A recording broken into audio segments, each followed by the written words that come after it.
Quarantième nuit des mille et une nuits. Dinarzade, ne doutant point qu'elle ne prît autant de plaisir à l'histoire du second calender qu'elle en avait pris à l'autre, ne manqua pas d'éveiller la sultane avant le jour. Si vous ne dormez pas, ma sœur, lui dit-elle, je vous prie de commencer l'histoire que vous nous avez promise.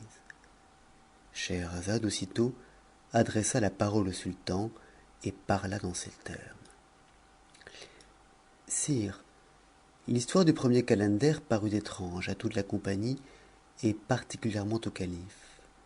La présence des esclaves avec leurs sabres à la main ne l'empêcha pas de dire tout bas au vizir: depuis que je me connais, j'ai bien entendu des histoires, mais je n'ai jamais rien ouï qui approchât de celle de ce calender. Pendant qu'il parlait ainsi, le second calender prit la parole et, l'adressant à Zobéide: histoire du second calender, fils de roi. Madame, dit-il, pour obéir à votre commandement et vous apprendre par quelle étrange aventure je suis devenu borgne de l'œil droit, il faut que je vous conte toute l'histoire de ma vie. J'étais à peine hors de l'enfance que le roi mon père, car vous saurez, madame, que je suis né prince, remarquant en moi beaucoup d'esprit, n'épargna rien pour le cultiver. Il appela auprès de moi tout ce qu'il y avait dans ces états de gens qui excellaient dans les sciences et dans les beaux-arts.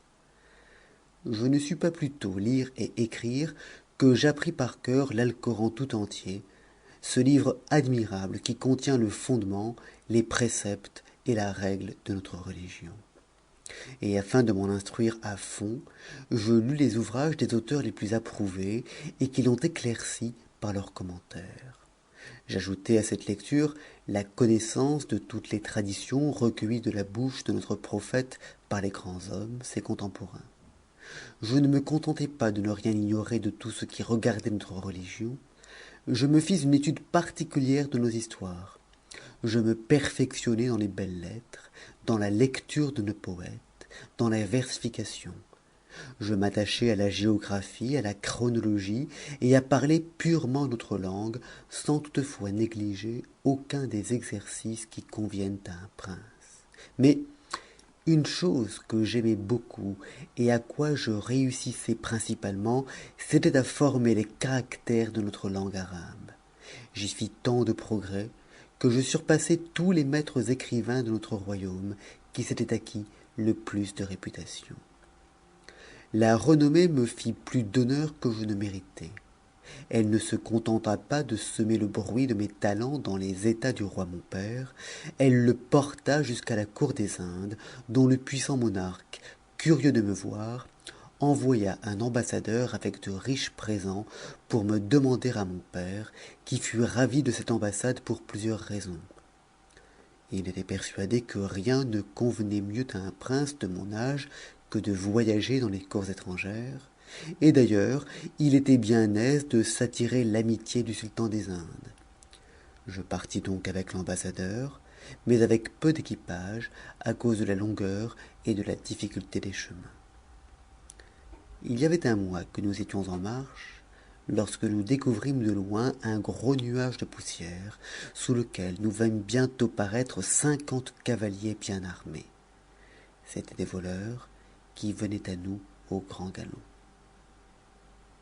Scheherazade étant en cet endroit, aperçut le jour et en avertit le sultan qui se leva.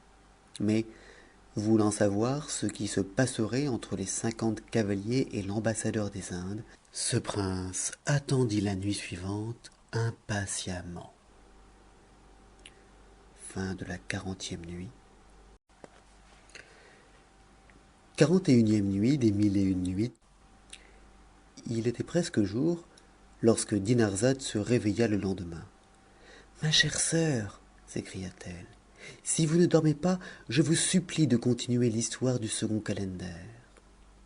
Scheherazade la reprit de cette manière.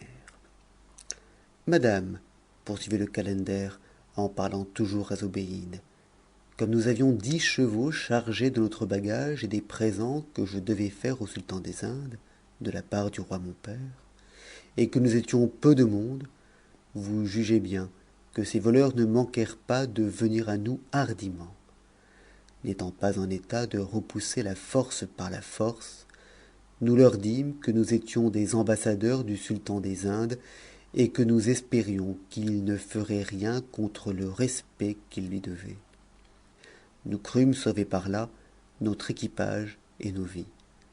Mais les voleurs nous répondirent insolemment: pourquoi voulez-vous que nous respections le sultan votre maître?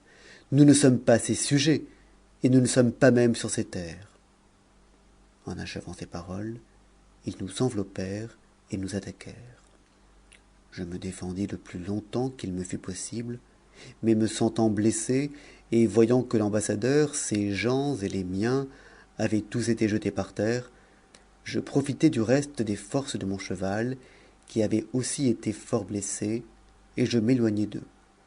Je le poussai tant qu'il put me porter, mais venant tout à coup à manquer sous moi, il tomba raide-mort de lassitude et du sang qu'il avait perdu. Je me débarrassai de lui assez vite, et remarquant que personne ne me poursuivait, je jugeai que les voleurs n'avaient pas voulu s'écarter du butin qu'ils avaient fait. En cet endroit, Scheherazade, s'apercevant qu'il était jour, fut obligée de s'arrêter. Ah, ma sœur, dit Dinarzade, je suis bien fâchée que vous ne puissiez pas continuer cette histoire. Si vous n'aviez pas été paresseuse aujourd'hui, répondit la sultane, j'en aurais dit davantage. Eh bien, reprit Dinarzade, je serai demain plus diligente, et j'espère que vous dédommagerez la curiosité du sultan de ce que ma négligence lui a fait perdre. Schahriar se leva sans rien dire, et alla à ses occupations ordinaires. Fin de la 41e nuit. 42e nuit des Mille et une nuits. Dinarzade ne manqua pas d'appeler la sultane de meilleure heure que le jour précédent. Ma chère sœur, lui dit-elle, si vous ne dormez pas, reprenez, je vous prie, le conte du second calender. J'y consens, répondit Scheherazade. En même temps, elle le continua dans ces termes. Me voilà donc, madame, dit le calender, seul, blessé, destitué de tout secours, dans un pays qui m'était inconnu. Je n'osais reprendre le grand chemin de peur de retomber entre les mains de ces voleurs. Après avoir bandé ma plaie, qui n'était pas dangereuse, je marchai le reste du jour et j'arrivai au pied d'une montagne, où j'aperçus à demi-côte l'ouverture d'une grotte. J'y entrai et j'y passai la nuit peu tranquillement, après avoir mangé quelques fruits que j'avais cueillis en mon chemin. Je continuai de marcher le lendemain et les jours suivants, sans trouver d'endroit où m'arrêter. Mais au bout d'un mois, je découvris une grande ville très peuplée, et située d'autant plus avantageusement qu'elle était arrosée aux environs de plusieurs rivières et qu'il y régnait un printemps perpétuel. Les objets agréables qui se présentèrent alors à mes yeux me causèrent de la joie et suspendirent pour quelques moments la tristesse mortelle où j'étais de me voir en l'état où je me trouvais. J'avais le visage, les mains et les pieds d'une couleur basanée, car le soleil me les avait brûlés, et à force de marcher, ma chaussure s'était usée, et j'avais été réduit à marcher nu-pieds. Outre cela, mes habits étaient tout en lambeaux. J'entrai dans la ville pour prendre langue et m'informer du lieu où j'étais. Je m'adressai à un tailleur qui travaillait à sa boutique. À ma jeunesse et à mon air qui marquait autre chose que ce que je paraissais, il me fit asseoir près de lui. Il me demanda qui j'étais, d'où je venais et ce qui m'avait amené. Je ne lui déguisai rien de tout ce qui m'était arrivé, et je ne fis pas même difficulté de lui découvrir ma condition. Le tailleur m'écouta avec attention, mais lorsque j'eus achevé de parler, au lieu de me donner de la consolation, il augmenta mes chagrins. Gardez-vous bien, me dit-il, de faire confidence à personne de ce que vous venez de m'apprendre, car le prince qui règne en ces lieux est le plus grand ennemi qu'est le roi votre père, et il vous ferait sans doute quelque outrage s'il était informé de votre arrivée en cette ville. Je ne doutai point de la sincérité du tailleur quand il m'eut nommé le prince, mais comme l'inimitié qui est entre mon père et lui n'a pas de rapport avec mes aventures, vous trouverez bon, madame, que je la passe sous silence.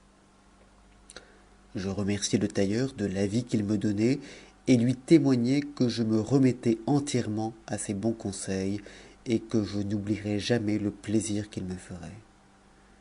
Comme il jugea que je ne devais pas manquer d'appétit, il me fit apporter à manger et m'offrit même un logement chez lui, ce que j'acceptai. Quelques jours après mon arrivée, remarquant que j'étais assez remis de la fatigue du long et pénible voyage que je venais de faire, et n'ignorant pas que la plupart des princes de notre religion, par précaution contre les revers de la fortune, apprennent quelque art ou quelque métier pour s'en servir en cas de besoin, il me demanda si j'en savais quelqu'un dont je pusse vivre sans être à la charge à personne. Je lui répondis que je savais l'un et l'autre droit, que j'étais grammairien, poète, etc. et surtout que j'écrivais parfaitement bien. Avec tout ce que vous venez de dire, répliqua-t-il, vous ne gagnerez pas dans ce pays-ci de quoi vous avoir un morceau de pain. Rien n'est ici plus inutile que ces sortes de connaissances. Si vous voulez suivre mon conseil, ajouta-t-il, vous prendrez un habit court, et comme vous me paraissez robuste et d'une bonne constitution, vous irez dans la forêt prochaine faire du bois à brûler. Vous viendrez l'exposer en vente à la place, et je vous assure que vous vous ferez un petit revenu dont vous vivrez indépendamment de personne. Par ce moyen, vous vous mettrez en état d'attendre que le ciel vous soit favorable et qu'il dissipe le nuage de mauvaise fortune qui traverse le bonheur de votre vie et vous oblige à cacher votre naissance. Je me charge de vous faire trouver une corde et une cognée. La crainte d'être reconnu et la nécessité de vivre me déterminèrent à prendre ce parti malgré la bassesse et la peine qui y étaient attachées. Dès le jour suivant, le tailleur m'acheta une cognée et une corde avec un habit court, et me recommandant à de pauvres habitants qui gagnaient leur vie de la même manière, il les pria de me mener avec eux. Ils me conduisirent à la forêt, et dès le premier jour, j'en rapportai sur ma tête une grosse charge de bois, que je vendis une demi-pièce de monnaie d'or du pays, car, quoique la forêt ne fût pas éloignée, le bois ne laissait pas d'être cher en cette ville, à cause du peu de gens qui se donnaient la peine d'en aller couper. En peu de temps, je gagnai beaucoup, et je rendis au tailleur l'argent qu'il avait avancé pour moi. Il y avait plus d'une année que je vivais de cette sorte, lorsqu'un jour, ayant pénétré dans la forêt plus avant que de coutume, j'arrivai dans un endroit fort agréable où je me mis à couper du bois. En arrachant une racine d'arbre, j'aperçus un anneau de fer attaché à une trappe de même métal.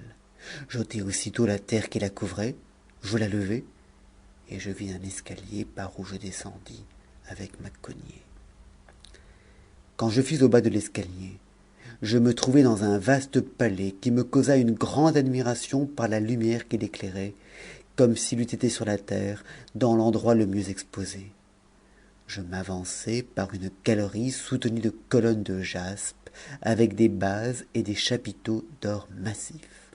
Mais, voyant venir au-devant de moi une dame, elle me parut avoir un air si noble, si aisé, et une beauté si extraordinaire, que, détournant mes yeux de tout autre objet, je m'attachai uniquement à la regarder. Là, Scheherazade cessa de parler parce qu'elle vit qu'il était jour. Ma chère sœur, dit alors Dinarzade, je vous avoue que je suis fort contente de ce que vous avez raconté aujourd'hui, et je m'imagine que ce qui vous reste à raconter n'est pas moins merveilleux. Vous ne vous trompez pas, répondit la sultane, car la suite de l'histoire de ce second calender est plus digne de l'attention du sultan mon seigneur que tout ce qu'il a entendu jusqu'à présent. J'en doute, dit Schahriar en se levant, mais nous verrons cela demain. Fin de la 42e nuit.